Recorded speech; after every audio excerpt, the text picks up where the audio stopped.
Edwige Diaz, bonsoir. Bonsoir. Merci d'être sur notre plateau ce soir. Vous êtes vice-présidente du RN et députée de Gironde. Marine Le Pen est restée silencieuse depuis qu'elle a appris le prononcé de cette peine. Elle va prendre la parole ce soir à 20h. Est-ce qu'elle pourrait annoncer qu'elle renonce ?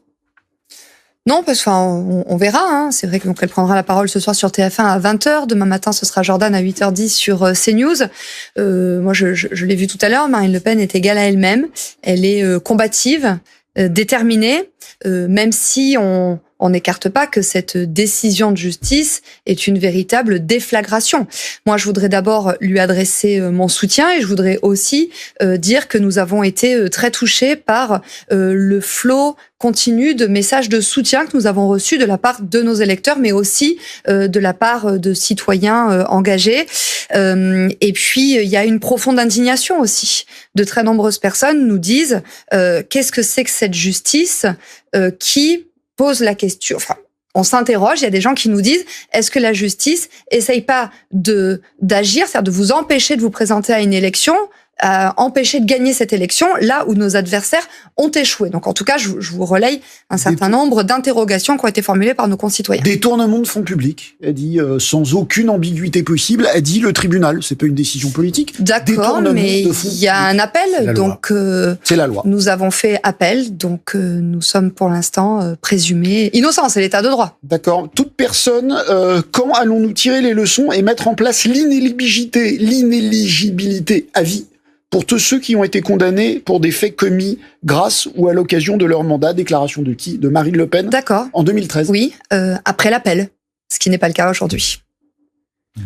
La loi Sapin 2, qui est justement au cœur de ce procès-là, qui prévoit l'automaticité des peines d'inéligibilité, je vais y arriver, c'est difficile. Un exercice d'articulation. Dans ces cas de détournement de fonds publics, à l'époque, Marine Le Pen ne s'y est pas opposée. En 2016, vous convenez que ce qu'ont fait les magistrats aujourd'hui, c'est d'appliquer la loi qui est votée par les représentants du peuple à l'Assemblée nationale. Alors en 2016, Marine Le Pen n'était pas députée. Non, mais elle s'est pas exprimée. Elle s'exprimait déjà. Elle faisait déjà un peu de politique. Je rappelle que cette déjà loi, sur les sujets politiques. Sapin 2 a été votée au moment de la période Cahuzac, du coup Parti socialiste, et les faits qui nous sont reprochés sont antérieurs à cette période, donc il n'y avait pas d'automaticité en matière d'inéligibilité. Là, les juges ont fait le choix de mettre en œuvre une inéligibilité avec exécution provisoire, c'est-à-dire qu'il y a un juge dans ce pays et qui est automatique, qui est pas obligatoire, mais qui est automatique. Si c'est dans la loi, elle est automatique, mais pas obligatoire. Ils auraient pu choisir de ne pas. C'est au titre d'une loi que vous n'avez pas combattue. Camille a raison. Je vais finir ce propos, s'il vous plaît. Il y a quelques juges en France, et je ne mets pas tous les juges dans le même panier, qui ont décidé de mettre en œuvre une exécution provisoire alors qu'il n'y a pas eu de recours. Ça veut dire qu'il y a quelques juges dans ce pays qui se pensent invincibles. Parce que c'est déjà arrivé dans l'histoire de situations politiques que des personnes aient été condamnées en première instance et qu'elles aient été reconnues innocentes en deuxième instance. Sauf que là, l'exécution provisoire pour 5 ans, eh bien, c'est pas seulement l'empêchement de Marine Le Pen de se présenter à l'élection présidentielle, c'est aussi et surtout la privation de millions de Français de voter pour elle. Et en fait, cette exécution provisoire, c'est vraiment, nous l'avons dit, c'est l'effondrement de la démocratie, c'est la négation de l'état de droit et c'est surtout un mépris considérable de la volonté du peuple, puisque je vous rappelle que hier, un sondage est paru et il donnait Marine Le Pen en tête des intentions de vote pour l'élection présidentielle à 37%, c'est-à-dire plus de 15 points devant son deuxième concurrent. Jean Garry. Alors, à mes yeux, l'effondrement de la démocratie, c'est précisément la réaction du Rassemblement national par rapport au verdict, par rapport à la chose jugée. La chose jugée ne se conteste pas en démocratie. La démocratie, c'est à la fois des forces politiques, ce sont des règles, etc. Et c'est l'état de droit. Et à partir du moment où l'état de droit a parlé, on ne le conteste pas en démocratie de la même manière qu'on ne conteste pas l'élection d'un président de la République. Du coup, l'appel, vous en faites quoi ?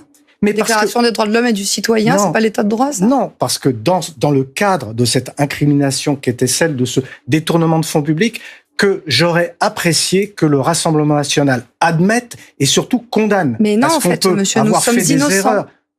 on peut avoir fait des Et erreurs. c'est pour ça que nous ferons appel. Et c'était pire que des erreurs d'ailleurs, mais plusieurs millions détournés de la poche des Français, c'est beaucoup Monsieur, plus qu'une erreur. je le et dis, ça nous mérite... sommes innocents.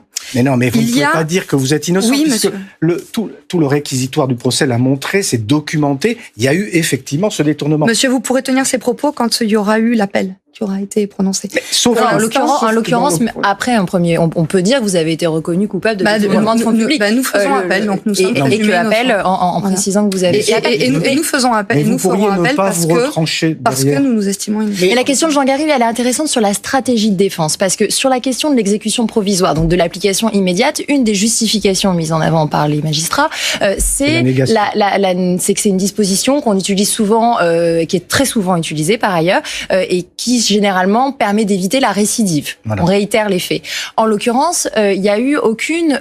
Vous auriez pu plaider coupable, vous auriez pu reconnaître certains faits en disant, bah voilà, on a eu une utilisation impropre de ces fonds, on le reconnaît. À l'époque, on l'a fait pour telle et telle raison, et on a finalement. Aujourd'hui, on le referait plus de cette façon-là. La stratégie choisie par vos avocats a été contraire à celle-ci, et c'est en partie ce qui a motivé dans les explications la réponse. Est-ce que vous regrettez, est-ce que vous dites, on aurait peut-être dû ce soir choisir une autre stratégie de défense? Non, et nous n'allons pas nous faire dicter notre stratégie de défense par nos opposants politiques. Vous voyez, moi je le dis. Mais là, en l'occurrence, il n'y a pas les oppositions politiques. La juge a dit, puisqu'ils ne reconnaissent pas, puisqu'ils n'ont pas l'air de comprendre ce qu'on leur reproche, rien ne s'oppose à ce qui recommence. C'est pour ça que pour se prémunir de la récidive. Donc c'est pas les opposants politiques, c'est la juge.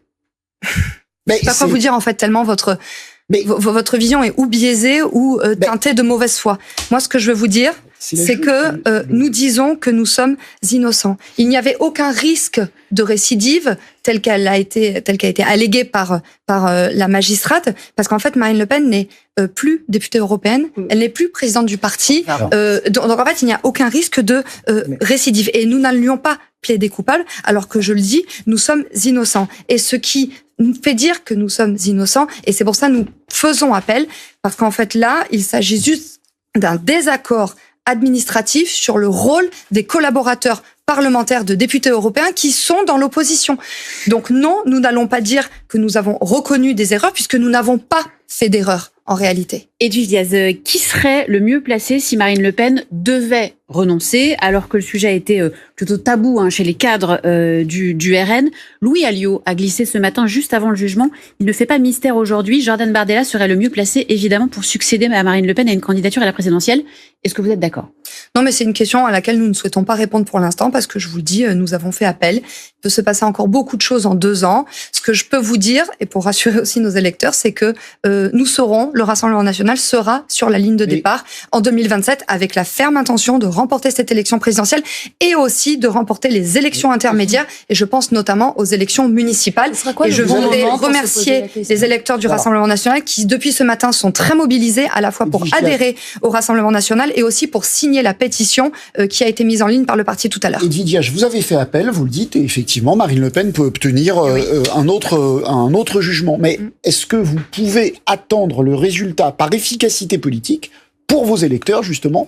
Est-ce que vous pouvez attendre le résultat de cet appel pour décider si c'est Jordan Bardella, si vous vous obstinez avec Marine Le Pen, ou si c'est quelqu'un d'autre? La campagne, les autres vont faire campagne pendant ce temps-là. Il faut récolter des parrainages, il faut ouvrir un compte de campagne.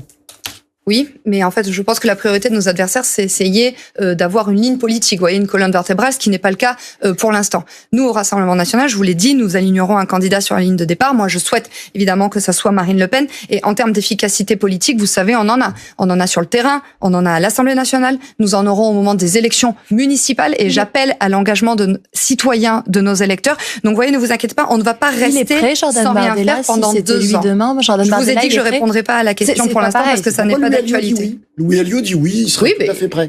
Louis Alliot, c'est le premier vice-président du Rassemblement national, il a le droit de le dire. Pour l'instant, je vous dis, on va se battre, on va continuer de faire notre travail, parce que si la justice ce matin n'a pas rendu justice au nom du peuple, nous allons continuer de défendre les Français au nom du peuple. Pour qu'on comprenne bien, Edwige Diaz, ce que vous nous dites ce soir, c'est que jusqu'à ce qu'une décision soit rendue en appel, Marine Le Pen reste votre candidate naturelle? Oui. Même si ça dure 2 ans. parti a longtemps, soutenu le fait qu'on pouvait pas faire de la politique avec un casier judiciaire. Si Marine Le Pen est condamnée de façon définitive en appel, voire en cassation, enfin confirmée en cassation, elle devra se retirer de la scène politique. On verra ça dans quelques années. Pour en savoir un petit peu plus sur cet appel à la mobilisation populaire et pacifiste lancé ce soir par Jordan Bardella, qu'est-ce que ça veut dire exactement ? Ça veut dire que nous avons entendu les messages très touchants de nos électeurs qui sont indignés et qui mesurent la gravité de ce qui s'est passé ce matin. Donc nous avons mis sur notre site internet une pétition de soutien à Marine Le Pen et je remercie les très nombreux signataires. Nous serons ce week-end présents sur le terrain au moyen de tracts, d'affiches. Je remercie nos sympathisants qui ont décidé d'adhérer au Rassemblement national et je peux vous dire que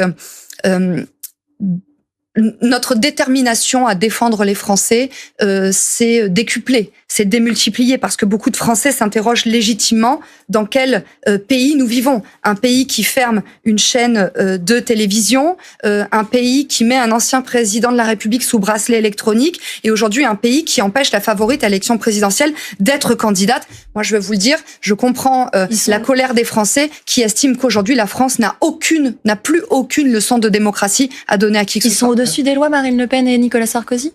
Non, c'est pas ce que j'ai dit. Je dis juste que le Conseil constitutionnel qui mettent un président de la République sous bracelet électronique. Non, mais je dis juste que en ce qui concerne Marine Le Pen, il y a une exécution provisoire alors qu'il n'y a pas eu de décision d'appel. Et je dis juste que le Conseil constitutionnel a déclaré il y a quelques jours que dans le cadre de l'état de droit et notamment de l'individualisation de la peine, eh bien, on doit prendre en compte les aspirations du peuple et le peuple, en l'espèce, souhaite que Marine Le Pen soit candidate à l'élection présidentielle. Je comprends très bien la frustration et l'effet de victimisation sur lequel vous allez jouer. Et c'est tout à fait légitime. Mais je suis quand même un petit peu inquiet, par exemple, de voir cet appel à une manifestation, de voir cette contestation de la chose jugée, de voir cette contestation de la démocratie telle qu'elle existe en France, qui me semble pas d'ailleurs le pire modèle démocratique dans le monde, parce que tout ça nous renvoie quand même à un exemple outre-Atlantique qu'on appelle le Trumpisme et qui a mené par exemple à l'invasion du Capitole, qui a mené au déni de démocratie qu'on voit aujourd'hui. Et donc comment vous vous situez par rapport à ça ? Est-ce que c'est un modèle politique pour vous ou est-ce que vous comptez continuer à attaquer comme ça systématiquement la démocratie telle qu'elle existe en France ? Et je le répète, pour être un petit peu... Votre champ lexical est insupportable, excusez-moi de vous le dire, mais vous parlez de... Mon champ lexical est celui d'un historien qui travaille sur ces questions depuis 30 ans. Alors, s'il vous plaît, je pense que Pardon, monsieur, mais un peu de neutralité vous ferait pas de mal. Non, moi, je vous demande de vous mettre... La neutralité je vous demande de vous mettre à la place des 11 millions d'électeurs qui, ce matin, ont vraiment subi cette décision comme une injure. Non, mais la question sur le Trumpisme et par exemple, on a vu que les premiers à avoir réagi sont Viktor Orban, le Premier ministre hongrois, Dmitry Peskov, le porte-parole du Kremlin, Elon Musk, tout à l'heure. Et comment vous vous positionnez par rapport à ça ? Les gens ont le droit de s'indigner d'une décision qui est indigne. Voilà. Mais c'est pas c'est pas les gens. Voilà, mais sur ce sont des personnes très clairement. Écoutez, Trump, il a été élu démocratiquement. Non, on parlait pas de Trump. Enfin, voilà. Orban et Peskov. Alors, Orban, il a été élu, réélu. C'est pas parce qu'on est élu démocratiquement qu'on se comporte en démocrate. La démocratie, ce n'est pas uniquement les élections et le référendum. Donner des leçons de démocratie aux Hongrois. Moi, ce sont des éléments importants. Ce sont des éléments importants, les élections et les référendums, évidemment, primordiaux dans une démocratie, mais ce ne sont pas les seuls. Il y a des contre-pouvoirs, il y a la séparation des pouvoirs, et sans ça, on n'est pas en démocratie, on peut être dans un régime autoritaire ou illibéral comme la Hongrie. En tout cas, rien à voir avec le Rassemblement national. Voilà. Merci. Je demande juste à ce que la justice soit rendue au nom du peuple, et le peuple souhaite que Marine Le Pen soit candidate à l'élection présidentielle. Merci beaucoup.